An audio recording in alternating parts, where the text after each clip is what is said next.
Online sales will more than double in just 7 years, according to Moody's. So let's look at some of the potential winners or losers. For that, I'm joined by Charlie O'Shea, Senior Credit Officer and Vice President at Moody's. Good to see you here. Nice to be here, Rhonda. Thanks for having me. So your report spells out that Amazon is the king. It will likely remain the king. Yes. I don't see any way anyone catches Amazon online. What about Walmart with its purchase of Jet? Walmart will get bigger and better, but the game for Walmart is not purely online retail. The game for Walmart is retail. And when you've got a brick and mortar business that's in round numbers $480 billion plus or minus, and an online business right now that's 15, the math on the brick and mortar side is pretty compelling. When you talk about our forecast of 20% sales being online, Walmart will get to, in that pie, maybe 35 billion during that period. But the brick and mortar business will keep getting bigger and bigger. The law of large numbers. Walmart grows 4% a year on a $500 billion base. What is that, $20 billion? And that's real money across the board. When companies like Walmart or others grow, does Amazon lose some of its sales? That's tough to say. I think that we've always viewed retail almost through a zero-sum lens. So if you're buying something from Amazon, by default, you're not buying something from Walmart. The pie hasn't been growing that rapidly. I mean, we had a retail sales number this morning that was pretty soft. So we do think that there is some zero-sum component to everybody's retail decision. For instance, if I'm going to buy something, potentially the first touch point is going to be the Amazon website. If I'm on a mobile device or I'm sitting in front of a computer, and then the question becomes, what do I do next?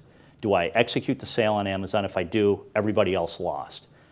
If I go to a second website, and that's where we believe the battle really needs to be fought for brick and mortar, is you want to be that second site that the eyeballs go to. What do I do at that point? And if I buy at the second site, then Amazon lost the sale. So there is some component of, I win, you lose here on a binary basis. But when you start looking at the growth numbers, Amazon being a pure play online, there's limits to where Amazon can go in our view. So when you outlined the potential growth for some retailers, which retailers stood out as having perhaps more opportunity to grow those online sales? Walmart, certainly. We've taken a view, and we first articulated this publicly about 4 years ago. We thought brick and mortar had big advantages as they morphed online, and it wasn't that they had failing online businesses, just they'd never really done anything with them. Now that they're doing that, you're starting to see buy online, pick up in store, which we think is a very powerful delivery mechanism for retailers. It affords real same-day availability for the customer if they wanted, if they're driving by the store on their way home or whatever. So we view it through that lens. And then we start to layer on top of that,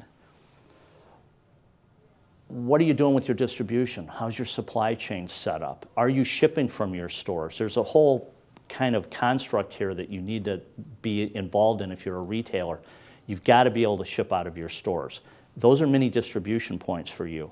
Your inventory will get better. So circling back to the original question, Walmart definitely. We think Best Buy has been doing some terrific things online, using brick and mortar, using buy online, pick up in store, and using consultative, I always mess that word up, consultative selling, because some of those products are high-end and they're not simple, they're complicated, and you may want someone to walk you through how to use them.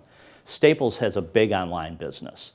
Staples' online business probably isn't going to get a whole lot bigger on a percentage basis than it already is. It was a catalog business, and we feel catalog morphing online is not that hard to do. And Staples has a lot of commercial customers, which are delivery customers, so it makes a lot of sense. Right.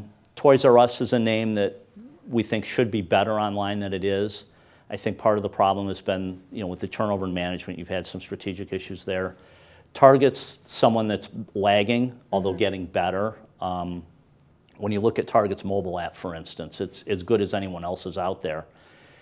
Target didn't take full control of the website until four or 5 years ago, so it was playing catch up from then. But it was able to delve in and get into mobile quickly. And mobile is where the action is today. So Target's doing a nice job. The department stores are doing well. I mean, pretty much everybody that's focusing on it is having some success. I've always felt, and I think it's our view as an institution as well, that it's easier to sell stuff online than it is through a brick and mortar location. I mean, eBay is big, and you don't see a lot of, at least initially, brick and mortar sales being done on eBay. Right. Charlie O'Shea, it's been fascinating looking at the industry with you. Thank Thanks. you. Thanks for having me. I'm Rhonda Schaffler for The Street.